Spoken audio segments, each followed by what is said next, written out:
these things want, and why are they here? You still don't get it, do you, boy? They have recruited the rich and the powerful. They're running the whole show. Wake up! They're all about you, all around you. Blinded us to the truth. Take a look. They are safe as long as they are not discovered. I don't know what they are or where they came from, but we gotta stop them. Stay away from me. What these are? They have us. Look at them, they're everywhere. Our owners. We have no other choice. I don't like this one bit. Leave it alone, man. It ain't none of my business, ain't none of yours. We have been lulled into a trance. Listen to what I'm saying to you. We're in trouble. The whole world's in trouble. Control us! You're sending some kind of signals on TV sets. I've got one that can see. Mama don't like tattletale. Now we start spilling some blood. Let's go! Push the button. I have come here to chew bubblegum and kick and I'm all out of bubblegum.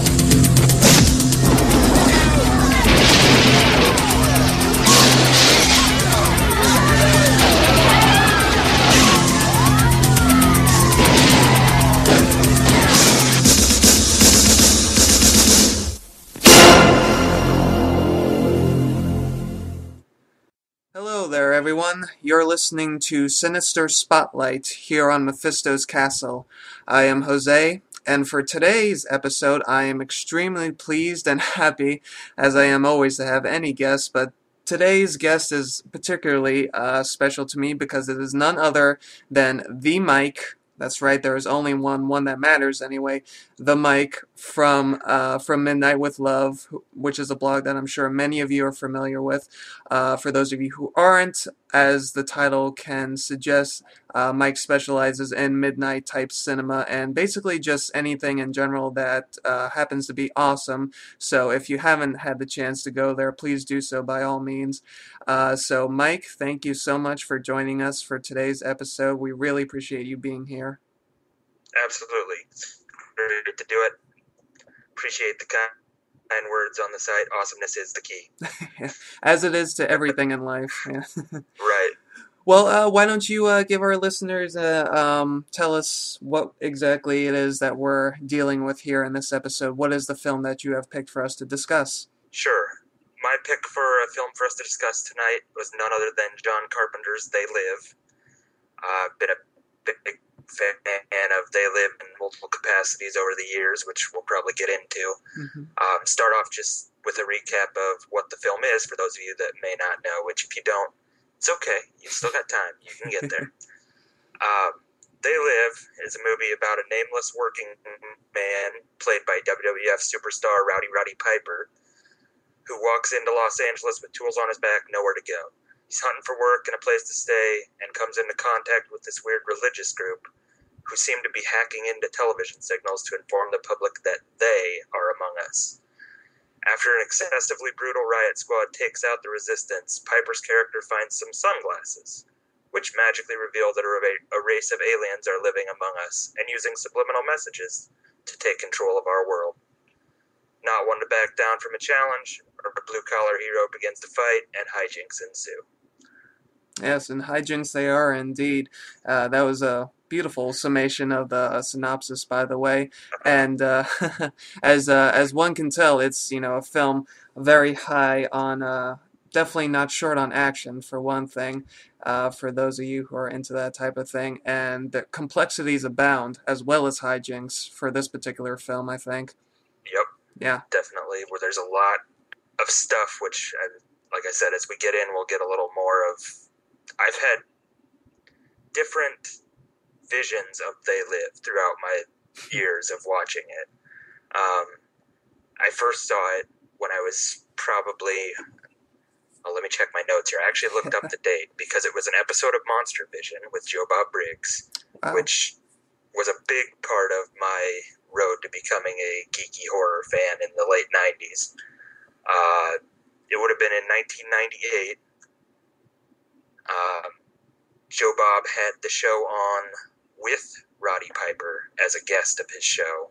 And, between commercial breaks and whatnot, would interview Roddy about the film itself and talk about how it came to be. But the key to me was just this really random sci-fi action horror movie in which Roddy Piper, who I never knew at the time had done acting, was fighting these aliens and looking at this black and white alien world in which subliminal advertising messages took over. At the time, like I said, it was so cheesy, it was so fun, I loved it, but in my mind, it was one of those, this is a bad movie, but I like it. Well, that's kind of an interesting perspective to come to it, and I think that may be the perception a lot of people tend to have about the movie, because as popular as some of the elements in the film might be, which again we'll touch on a bit later, the film as a whole tends to, for the most part, get kind of pushed off to the wayside by mainstream movie fans. I mean, even though it's a Carpenter film, which most people know of him from Halloween and The Thing, of course, They Live is almost the redheaded stepchild of his movies, at least for mainstream audiences. Of course, most of us know that the redheaded stepchild would probably be something more like Prince of Darkness or Big Trouble or something like that. Yeah, and this was, at the end of the 80s, Carpenter had his big run after Halloween in 1978, of then producing The Fog, Escape from New York, The Thing, then got a little even more commercial with like Christine and Starman. Right. And was kind of becoming a big player in the Hollywood scene for horror at that time. But then the three films you mentioned, Big Trouble, Prince of Darkness, and finally They Live, none were successful at the time and really kind of burned Carpenter out on making movies in Hollywood. He didn't make another movie for 3 years after They Live. And when he did, it was the Memoirs of an Invisible Man with Chevy Chase, which was kind of just a cash-in. He didn't get to write, he didn't get to do the music, and all the stuff that, we expect from a Carpenter movie was kind of gone because he had been so burnt out by those three movies failing, ending in They Live. I guess going along with my perception of They Live, though, comes the next step for me and They Live, which plays into why it's such a unique movie to me, as it, when I was in college, probably 5 years later or so, I'd still, less than 5 anyway, that's not important. I was in a film class because I was that kind of nerd of I'm taking film history and gonna see what all I can see. And as I read our textbook for the course, I kind of was just scanning it to find movies that I liked and movies that I knew about and see what it said about them.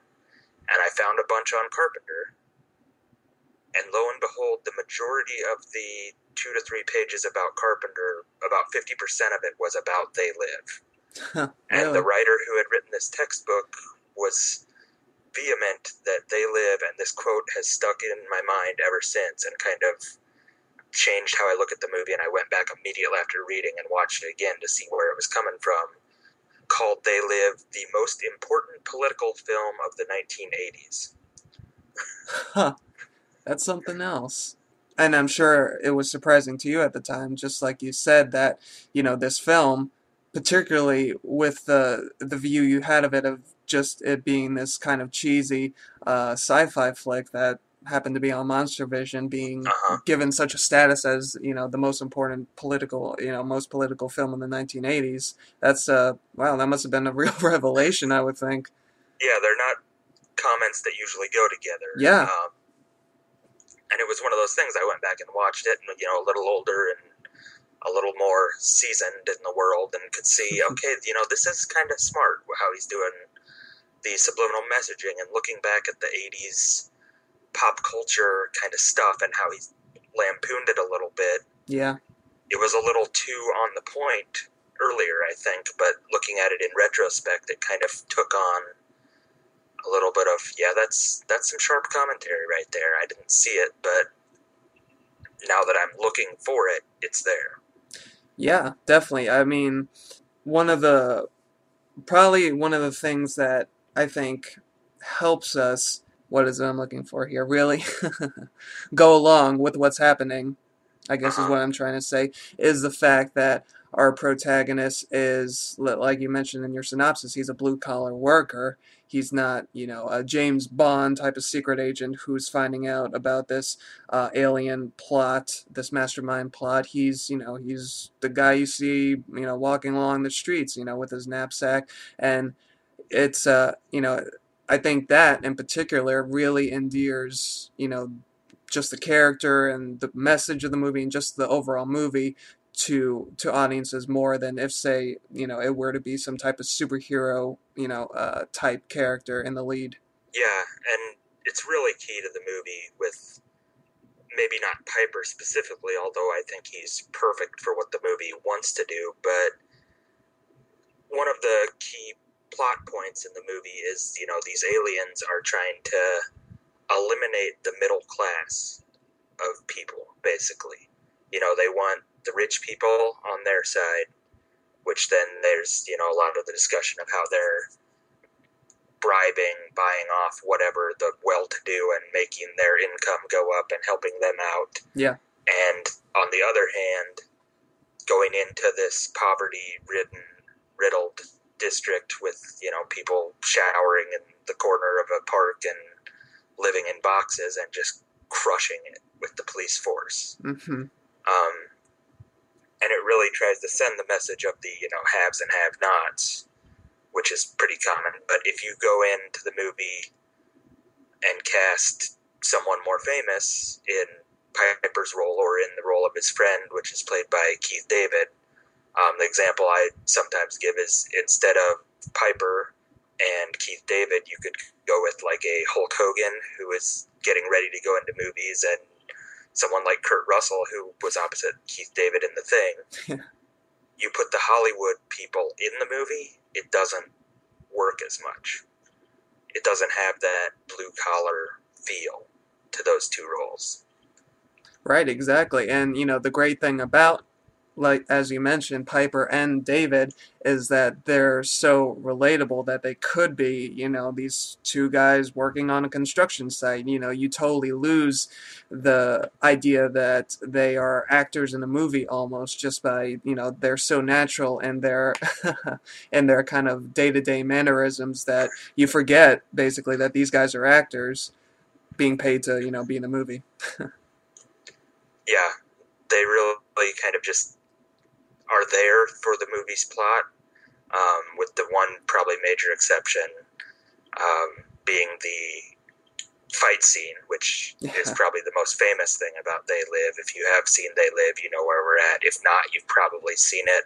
At the time, I believe the intention was to make it the longest one-on-one fight scene in Hollywood history or whatever was Carpenter's goal.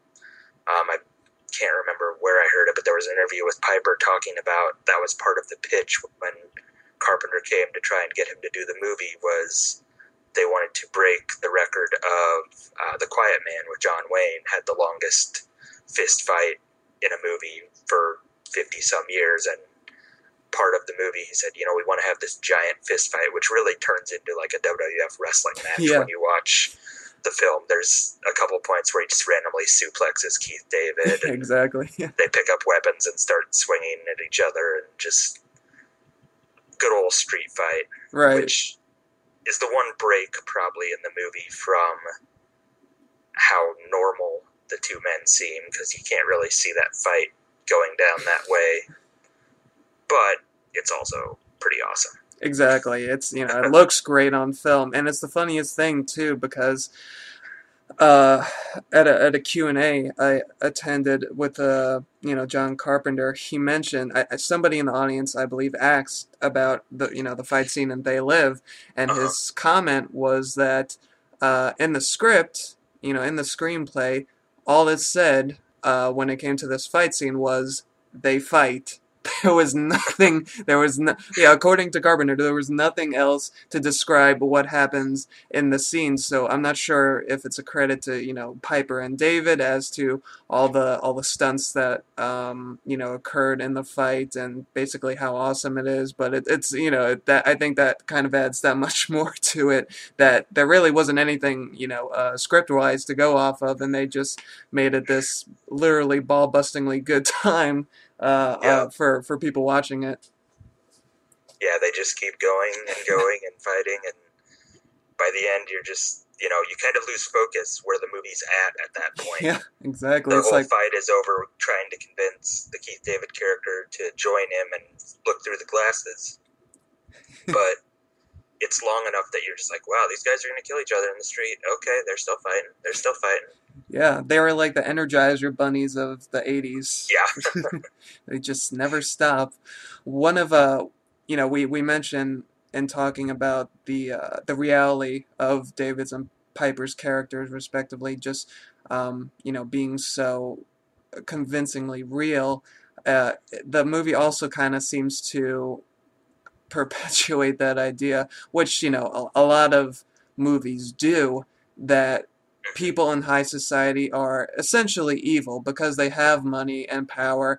And what movies seem to tell us many times is that people who have those things usually become corrupted and greedy and twisted and just don't care about the well-being of others, whereas it's the working men and women of society that are going to be the ones who fight this big resistance, whether it be Terminators or aliens and They Live. It's going to be those guys that save the day, and not the rich and the famous and the popular. Yeah, one of the things that the movie does, it shows a lot of time it spends on the characters who turn and join the aliens. Right. Will sell out humanity on a dime, and really kind of the message is, once they have money, they don't care about anyone else. There's a great scene near the end. There's some jabs thrown at a bum that turns into a rich guy, played by George Flower, who's in most of Carpenter's movies. And Piper kind of gets in these rants a couple times of, you do it to your own kind, and just kind of comments about, yeah, the people that are selling out each other are worse than the aliens. And really kind of a bleak outlook during the film, because they're saying, people are offered money and 90% of them or more, I mean, the resistance is a relatively small part of the film, are the ones just selling out and saying, okay, I got everything I need. Who cares if aliens are running the world? Yeah, exactly. Like, Piper's character says that it really does make them sound worse than the aliens, because the aliens, they're just looking to, basically treat us like livestock in the film. But, it's almost just as bad, if not even worse, when somebody from our own race, sells us out, to the monsters who are trying to prey on us while we sleep. And George Flower's character as, the bum turned rich guy is a really, really juicy little role, just because we get to see how he was in the beginning, particularly. He's one of those guys who is living in a cardboard box and, just eating the scraps he can find.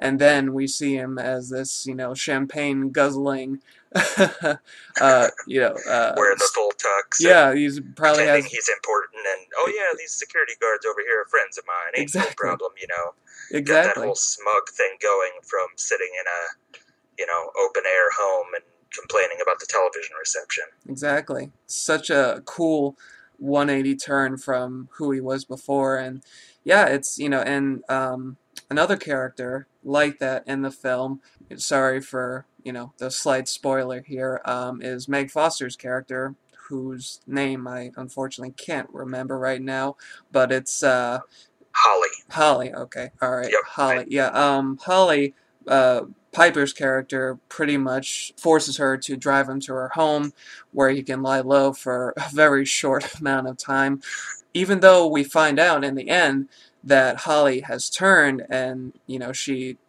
again, sorry for the spoiler, but she really cold-heartedly shoots Keith David's head off, and then, you know, turns on Piper's character. But it's kind of weird because it's one of the many things in the movie that Carpenter is kind of ambiguous about. We're not entirely sure where Holly's allegiance has been this entire time, because, like, when we meet her for the first time, I mean, throughout the whole movie, really, she is very cold, and she just has a very, you know, withering stare kind of about her, where you're basically convinced, I was anyway, that, you know, she was with the aliens the whole time, care for the resistance or anything. She was just a pawn that, you know, for whatever reason, the aliens were using to, you know, infiltrate the resistance or whatever. But I think you were the one who brought up that it's possible that she was actually quote-unquote human to begin with, and during the course of the film, the aliens turned her. Yeah, that's something I've wondered about in the film, especially on a couple of recent viewings preparing for this. I kind of got in my head, you know, you always assume, because that was kind of Meg Foster in the late 80s was typecast into that kind of thing. She was one of the villains in the Masters of the Universe movie, live-action one. And then the other movie I always think of is Leviathan. Wait, Leviathan? Yes, I get Leviathan and Life Force mixed up. But it was Leviathan, where she's like the evil corporate person who gets punched in the face by Peter Weller, which is a great fist pump moment if you're a fan of 80s genre cinema, seeing Meg Foster get punched out by Peter Weller. That sounds amazing. It's pretty cool. Anyway, yes, she was typecast as the icy, not caring, you know, has the very distinctive eyes that sell that she is kind of not caring about what's going on. Yeah. But if you watch the movie, I mean, she's in one of the scenes where they're meeting with the resistance that knows what's going on, and she's been involved with that. When she first does meet Piper, you know, she ends up hitting him and taking him out a window. But at the same point, you're thinking, okay, there's a crazy guy that just kidnapped her and told her there's aliens, and she's defending herself at that point. Is she involved? Is she not? We don't know for sure. Right. I always assumed, but, you know, looking back this time, it's possible she gets kidnapped by Roddy Piper, and then after he tells her all this stuff, she, you know, calls the police, and they're the ones that turn her or whatever. Kind of, you know, the film isn't like an Invasion of the Body Snatchers kind of thing where there's a direct, you see what the characters were like, you see what the character is after they've become a pod person. And you do to an extent, but it's not that drastic. There's a catalyzing event that does it. But yeah, that character is another one too that is just so, I don't know if you could put another person in that role and have it work out as well, just because of how icy she is. And also, I remember as part of the interviewing Roddy Piper with Joe Bob on Monster Vision, one of the things Piper talked about was how him and Meg Foster did not get along at all, and there was a major blood feud between them on set. So, you know, if she could be looking at him as kind of the evil character the entire movie because they didn't work well together at all. You can't really tell. Yeah, and it could be a combination of all those things for all we know. That sells that she's been against him from the start.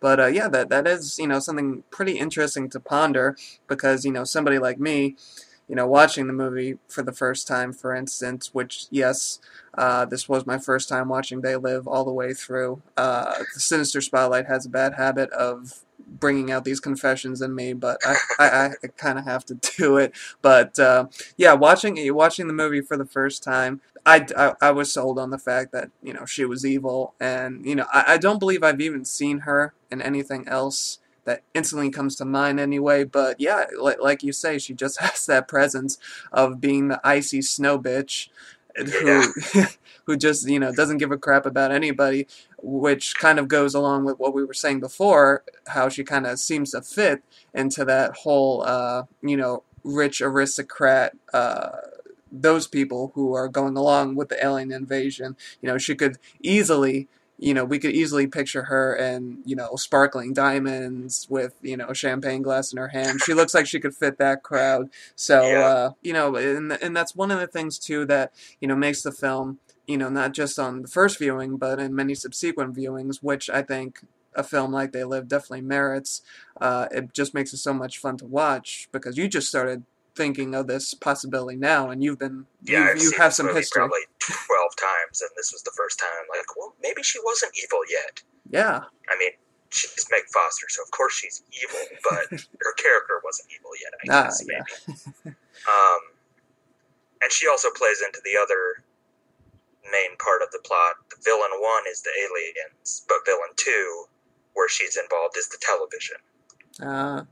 Because she works at the TV station that kind of is the catalyst of the plot too, where, like I said in the synopsis, it starts with the religious group, which I don't know if it's really religious, except they did have this preacher with them. Yeah. That was kind of the first tie-in to the old 50s sci-fi stuff that Carpenter loved so much, on the street talking about how they are among us, they can see, there are some of us that can see, but we have to look, and, you know, really playing into the religion sci-fi tie-in. Right. That films like, you know, Invaders from Mars or The Thing back in the 50s really did. Mm-hmm. Yeah. But then there's the TV, which they're trying to cut into, and throughout the film, we get the random, you know, they're fake advertisements from the late 80s of sports cars and women with the big hair and whatnot. The stuff that we look back on now laughingly. But the thing, I mean, I was young in the late 80s, and I have kind of a shady remembrance of how it was. But things weren't that different from what They Live looks like, with those spoof commercials and billboards and magazines and whatnot.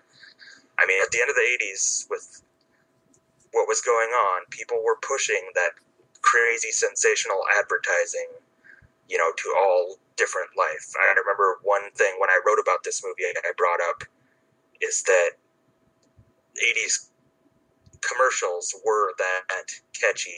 The example that always comes to mind for me, again, it's been 20 plus years, but I was 7, 8 years old in the late 80s, and I can still picture and recite the ads for My Buddy and Kid Sister dolls, which kind of were the inspiration for Child's Play a little bit. Yeah. I don't know if you've ever seen these, but that was 80s advertising of just hammer over your head stuff. I mean, that was the time when they started having, you could buy Spuds McKenzie toys for Budweiser or Bud Light or whatever it was, and the little Domino's pizza guy you could buy toys of. I mean, they were making toys based on commercials at this point. Wow. And just really selling people on, buy this, and really getting the subliminally in your head, oh yeah, I love the commercial for My Buddy, I need one. I mean, that was in my head. I saw that little kid running around with My Buddy and singing a song, and I'm like, that's the perfect childhood. I want it. Because that's what the television told me. And They Live, that is, you know, villain, like I said, 1B, with 1A being the aliens, is the aliens are turning the TV into that. And it's really just an interesting thing to look at now. Like I said, looking back, we look at that ironically, but it wasn't that far off with the computer ads on billboards and the woman in a swimsuit that then, when he puts on the sunglasses, the message is marry and reproduce. Yeah. It really was that way, and television specifically was getting to that big point of advertising taking over and becoming kind of an art form in itself. They started having the artistic ads to sell people without them knowing you're selling. It wasn't like, you know, old school TV, you come on whatever, Ed Sullivan or whatever just talks about what the sponsor is on the show, and it's a blatant, this is who's sponsoring us, go buy them. But by this point, they were trying to do it by getting in your head and not making it part of the actual what you were watching. Right. And it's kind of funny, too, because, you know, I obviously did not grow up in the 80s, but I can't help but kind of marvel nowadays, so to speak, when I watch TV, just how prevalent commercials seem to be. It's, you know, almost ridiculous. And it's funniest to me when I look back and say, see the running time of an episode of, say, The Twilight Zone, and it's like 26 minutes, 28 minutes. It's close to actually being a half hour, but if you watch, it's if you kind of follow the timeline and start looking at the actual lengths of TV episodes, for instance, they seem to get shorter and shorter, and it seems like it's, making way for the commercials. The commercials are everywhere. And it's almost, I don't want to sound like a conspiracy theorist myself, but it almost seems like some shows, like especially the contest type shows like American Idol, they almost kind of sucker you into watching the commercials by leaving you off on that cliffhanger of a note, so they know you're going to want to sit through all the commercials to get back to the actual program. You don't want to miss the first thing that happens when they come back. Exactly. Yeah, absolutely. Yeah, so it's kind of funny how, like you say, we watch the movie and our first reaction may be to kind of laugh it off, like, oh, those silly people from the 80s with their consumerism, they're so cute. But, you turn on the TV and that's when you stop laughing.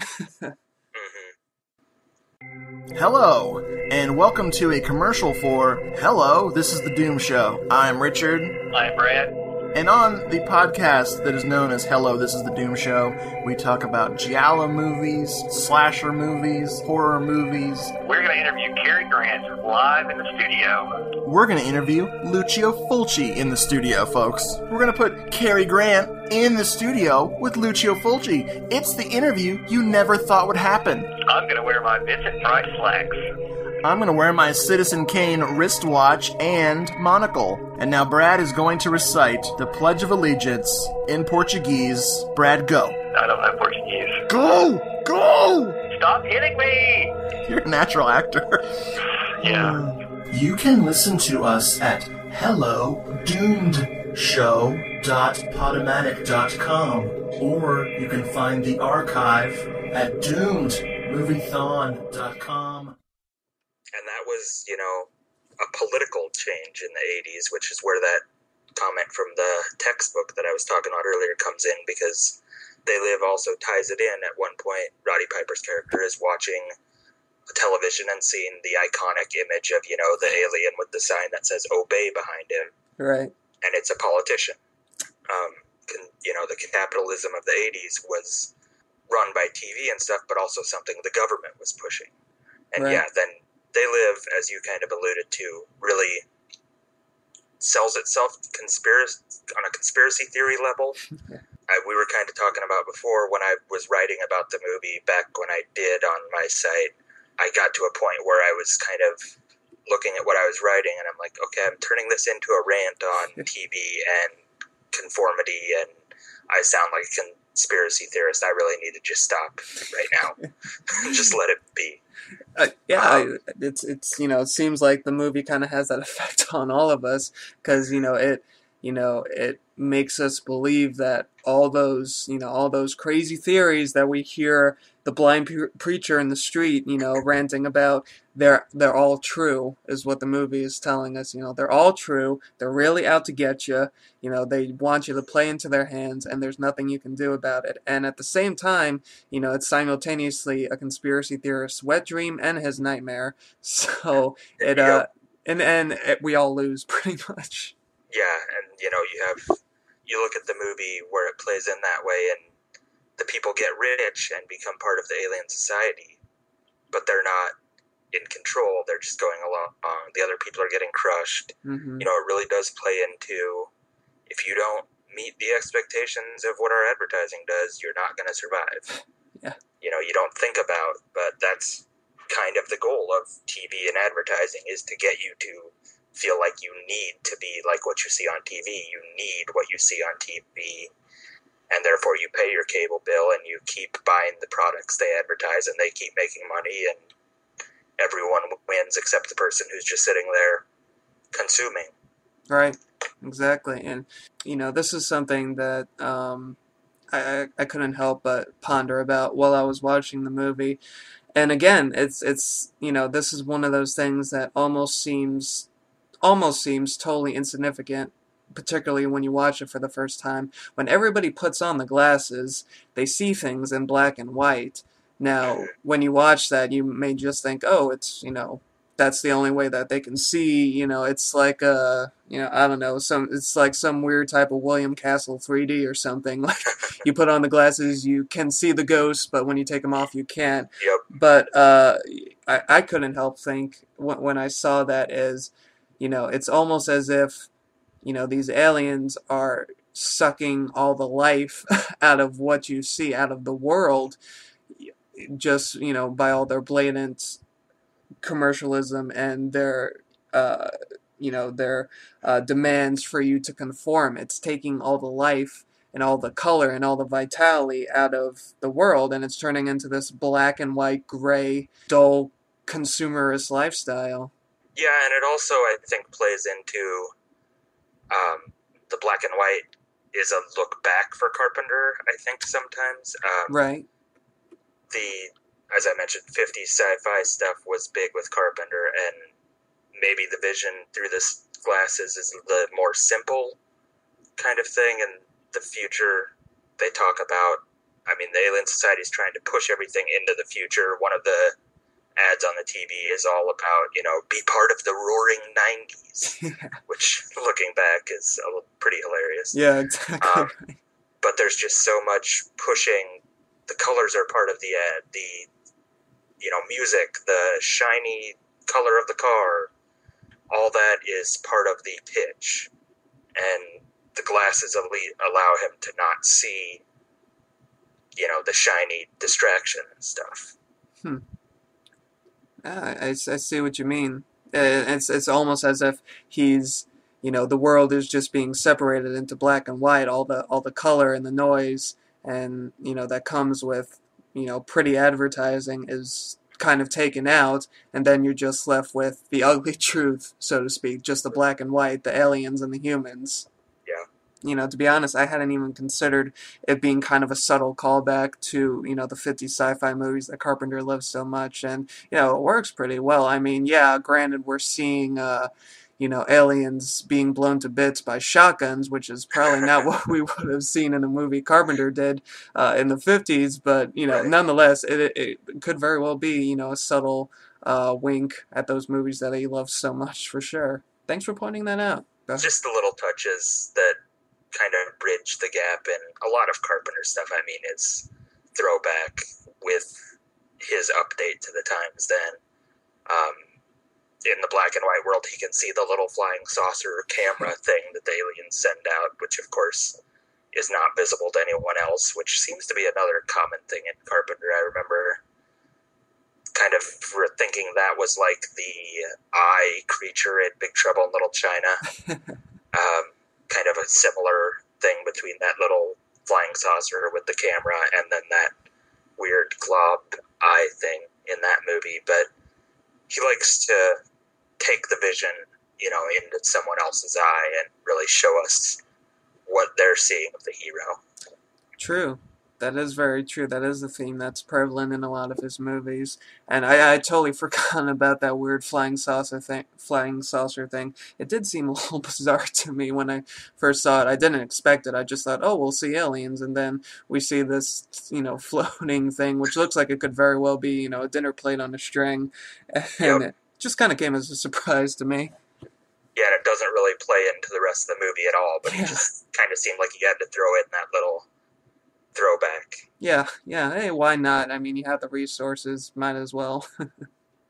We've been talking about the movie, and we keep making these references to aliens, and I myself have, used sci-fi to describe it, but it's kind of funny because really, They Live is not that much of a science fiction movie. A lot, especially a lot of horror movies that are dubbed science fiction, really aren't in the most purest sense, but They Live is really not at all concerned with with the aliens themselves or their technology that much, and that's one of the things I love about it, because along with other elements in the film, Carpenter is very ambiguous about who they really are. He doesn't give them a name, like they're not klaxons from Galaxy 6 or something like that. And, it's just very vague why they're there, what they're doing, and exactly who they are.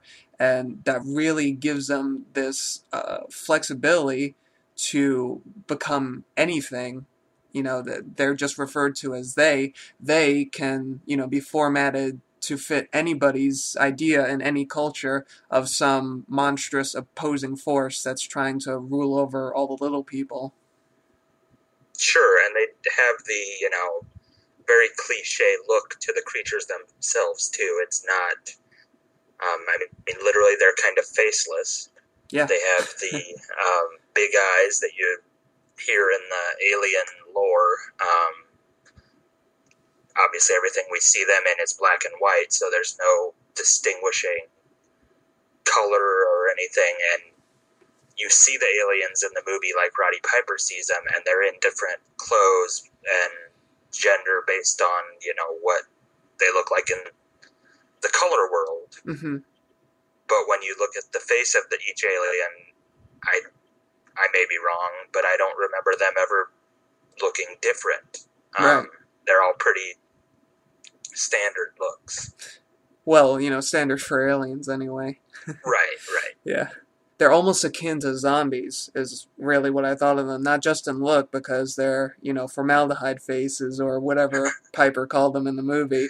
But, Yep. they really are like zombies, because like you say, they all have this basic kind of uniform look, and there's nothing really to distinguish them. It's not like Invaders from Mars, where you have the, green jumpsuited Martians, and then you have the highest intelligence. He's the big, brain with the tentacles and the glass. It's not like they have some type of leader. They're all, just kind of mass-produced aliens right off the conveyor belt, just walking around and doing their invading thing.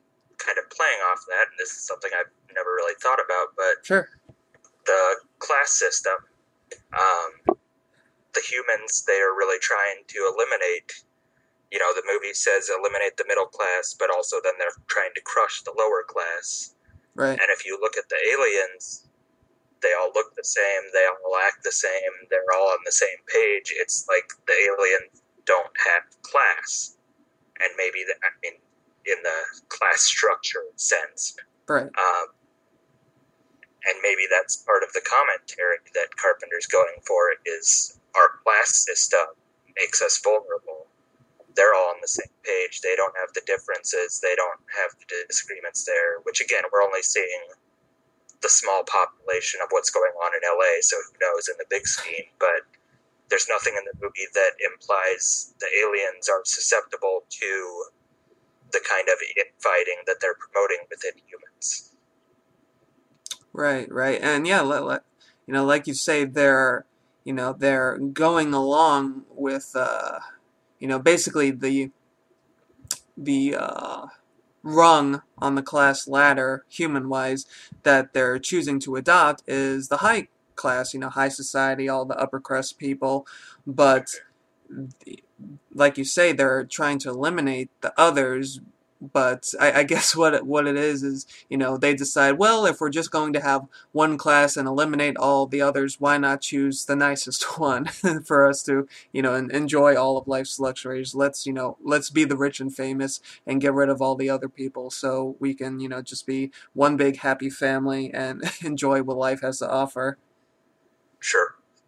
And going along with it, not going too in-depth into the aliens, one thing I always wonder with that is, what is their plan for taking over? Because if they take over and have all the rich on their side and are trying to crush the lower class, are they then planning to just take over for the resources and have the lower class be the workers? Are they then going to turn on the upper class? We don't ever get that far, and that's not right. a big part of the movie, but it always kind of strikes me as we're seeing kind of the first line in the battle, especially with how the ending of the movie turns out. Right. That we don't know where the aliens' plan is after they've eliminated the middle class and promoted the rich and taken over our resources. Yeah, exactly. And, that just plays into the whole vagueness of this situation. We know that they're a threat, more or less, because they're getting everybody to, conform to this consumerist lifestyle, but there's nothing exactly, it's, not as if they're like the Thing from another world and they're literally feeding off of us from the original, I mean, Right. or something like that. It's just very uncertain, like you say, what their plan is and what their ultimate goal is. I mean, what's their seven, I'd like to see, what their PowerPoint, was. Okay, this is how we're going to invade Earth. This is our long-term plan. Be the basis for some interesting fanfic, I think. But, yeah, it does make you wonder after the movie is, done and over with, just exactly what the hell they were planning on doing. Right.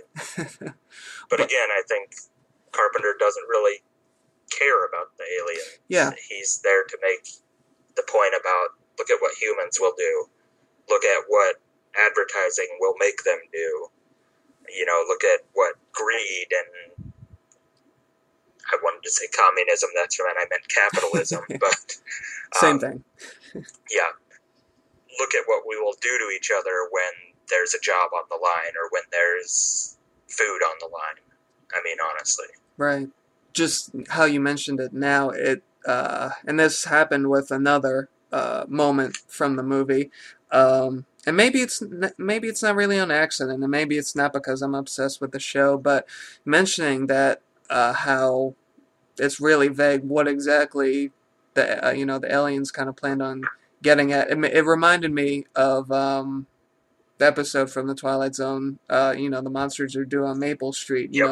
They basically just freaked this one street out in, Centerville, USA, and, just watch them rip each other's throats out. And then, they're like, oh, well, I guess they were a bunch of savage assholes. Let's get out of here. And then they're off on their own thing. And again, it's more powerful to be involved with the mechanics of what happens and how everything unfolds than, what was the aliens' plan. So like you say, I think it's better that Carpenter focused instead on how we react and what we do, whether we buy in to the alien plan or if we stand up and fight. That is the most interesting aspect of the story, as opposed to, they're going to mine all of Earth's resources to make this giant telescope or something like that. It's much more interesting to see the human dynamic at work in both of those stories, I think.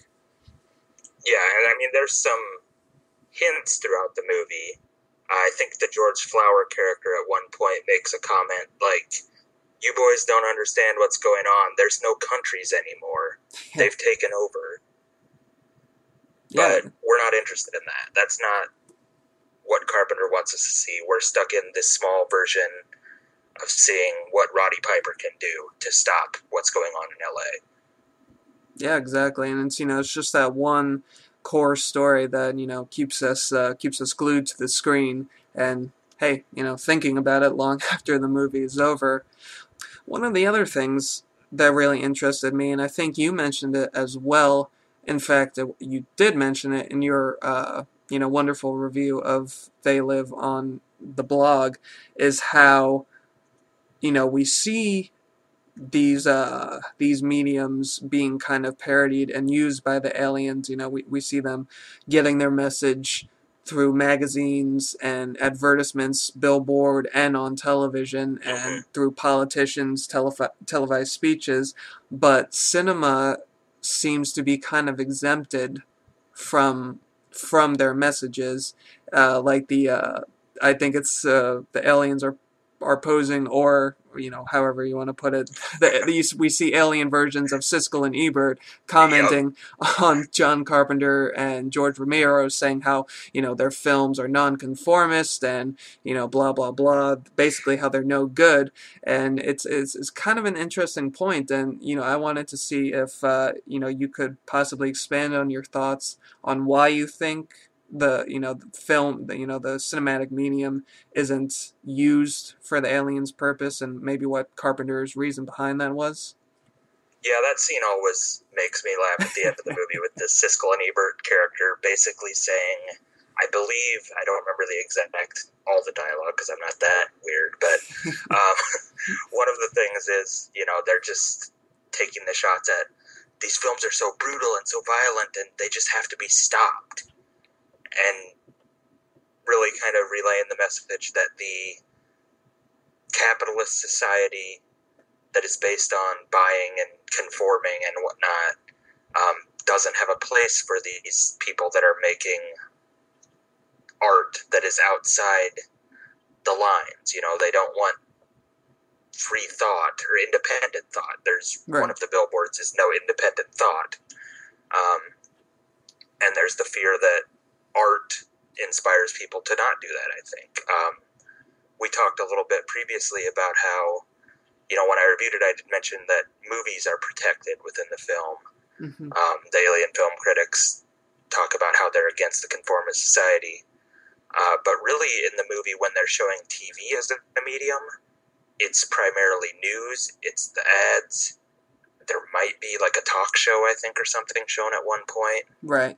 And then, like, the critics, they never show, like, actual TV shows, which, when I thought about it, kind of made me weird. I would think of something like, you look at an 80s sitcom that is so paint by numbers and generic, and, I mean, really, sitcoms in general, most of the time, are the most generic form of art. But at the same time, even then, Carpenter doesn't take a shot at anything like that. Kind of, like I said already, the message seems to be that these art forms can make people think, and therefore they have to kind of be policed. Carpenter also, one thing I talk about in the review, is a big fan of the 2.35 aspect ratio. All his films, for the most part, have been shot in that, widescreen ratio that really does not play on the old school TVs. Yeah. I mean, even with, you look at now, we have widescreen televisions, but if you watch something by Carpenter or something that anyone made in 2.35, even with the widescreen television, you still have bars on the top because it doesn't fit. And one of the arguments I remember from that textbook talking about how political it was and how against TV it was, is that They Live's use of 2.35 doesn't fit television. I mean, and when you cut it up, which ironically I'm saying that, yet the first time I saw it, it was cut for television on Monster Vision. But the argument they made was Carpenter's vision is anti-television, and so much to the point that he shot his film so it would be near impossible to fit on a TV screen. Huh. That's that is pretty heavy. I can't get over how, that it just kind of plays into exactly what the Siskel and Ebert characters in the movie were saying, how Carpenter's and, Romero's films are so non-conformist, and here Carpenter is literally not conforming to the standards of television watching, which is one of the underlying messages in the film, and it's kind of funny to see how it manifested literally into how Carpenter even shot the movie. That's too funny. It really and is. it's pretty. I mean, Carpenter's films in general are pretty well out there. Not based in a self-referential, he does things like name characters after characters of other movies, but there aren't a lot of those kind of in-jokes that we would see in today's films a lot of the time. And I mean, I think of something like the Final Destination series where every character is named after a horror director. And, Carpenter has his little sly things, but that's the one time that he really has ever, at least up until that point, took a shot at, and who knows, maybe it was just, he was already starting to wear out after Big Trouble and Prince of Darkness failed and the studios weren't backing him, that he just kind of threw that in there of, everyone hates me. But it's an odd touch, but it really, for what They Live is perfect. Exactly. You can tell at that point Carpenter knows what his movie is, knows people aren't going to think it fits into the norm and is perfectly fine with that. Yeah, and that, kind of plays into something that I couldn't help thinking when watching the movie. I mean, you watch a movie like, say, Big Trouble in Little China would probably be a good example for just pure entertainment. You're not looking to think or anything like that. Or if you're a genre fan particularly, a film you might watch kind of sets out to disturb you or unsettle you or shake some type of, shake you up a little bit. But They Live is, I don't mean to sound so reverent when I say this, but, really, They Live is almost kind of in a class of its own in that it as cheesy as it may be to say this, it almost acts as an eye-opener because that kind of goes along with your story, your personal history of the movie, and that, you watched it for the longest time, but you didn't actually see it, so to speak. It was only after, you heard that thing, in your case, you read that passage in the film history book, that you went back, and it was like you were putting on the glasses for the first time. It's just cool how it plays into that whole, just plays into that whole theme of watching something and then actually seeing it. I just, find that, pretty much amazing, to be honest with you. Yeah, and I mean, that is a huge part of how much I've come to love the film over the years, because it literally can be seen through different eyes and have entirely different meanings. And, we usually say that about movies like, Kubrick or Malick or some kind of, big art thing. But then you look at, this is a sci-fi action horror by John Carpenter in the late 80s that stars a WWF wrestler who'd never acted before. Exactly. And suddenly I'm going, wait, and it's changing perspective over the years and having different hidden meanings. And just the other night we were kind of talking about, in our discussion, how I was looking at an image from the film, and all of a sudden I'm like, hey, there's a cross on top of this big skyscraper where it's a graffiti and has the skyscraper with the cross on top, which in the movie, the skyscraper has the satellite dish, which controls the alien signal on top. And it's just like, there's a hidden thing right there just telling us it's the opening title screen of the movie. Yeah, it's like the Easter egg before Easter eggs became actually prevalent. Yeah. And I mean, it just becomes clearer every time I watch it. I'm like, Carpenter had so much up his sleeve for this movie that, it obviously wasn't going to be the big Hollywood hit. You weren't going to have, families rushing out to see They Live and making hundreds of millions of dollars and doing sequels. But you look at it and you're like, he knew exactly what he had, and it seems like he just didn't care for anything else than that. He said, this is my movie. This is what I believe in. I'm making it. Yeah, exactly. And that's, that plays into the whole concept that, Carpenter's films, particularly this one, are, non-conformist, and, they stick it to the man, particularly this one. And, it's just such a cool viewing experience. And, I say that not only in terms of watching it for the first time, but, repeating again that this is one of those movies that not only deserves you to watch it multiple times, but you owe it to yourself to do that, because like you've been doing for the longest time, you are finding new things almost upon every viewing. And I movies like that, I can't help but, love the heck out of them, just because, they're the gifts that keep on giving. Sure, and a lot of times you do it and then you watch it another time and you go, okay, I was thinking about how Meg Foster was not part of the aliens, and I watched it again and I'll go, oh, never mind, that was dumb. But the fact that you're still thinking about it is what, that's what you want out of a, movie like this. There's the popcorn movies that you can just watch and turn your mind off, and that's great and such. But then there's the ones who look like that, yet at the same time you're like, wait a minute, there's something there. And that's, soft spot in my heart right there for something like They Live that, You can watch it as a cheesy popcorn movie, and then you can watch it and go, "Oh wow, this is a nice commentary on society."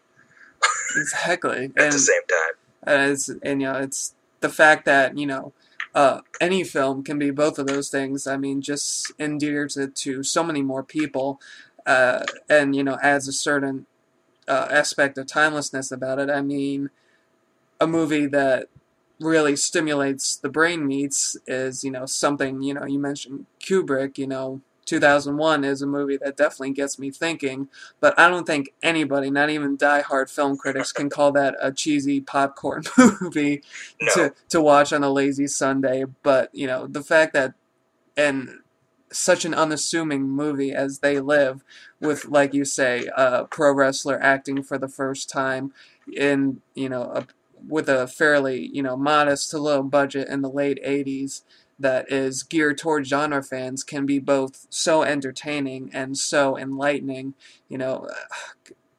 I can only say that, those films are great, and everybody deserves to, give them a chance if they haven't already.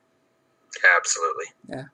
Well, now that we're kind of winding down to the end of our podcast, I know we've touched on a lot of aspects of this film, and I've enjoyed really discussing it in the depths that we have. I've kind of wanted to close, as I'm mandated by the state, by asking, why did you choose They Live for this episode of Sinister Spotlight? In so many words, why is it so important to you, and why do you think it's important to genre fans as a whole?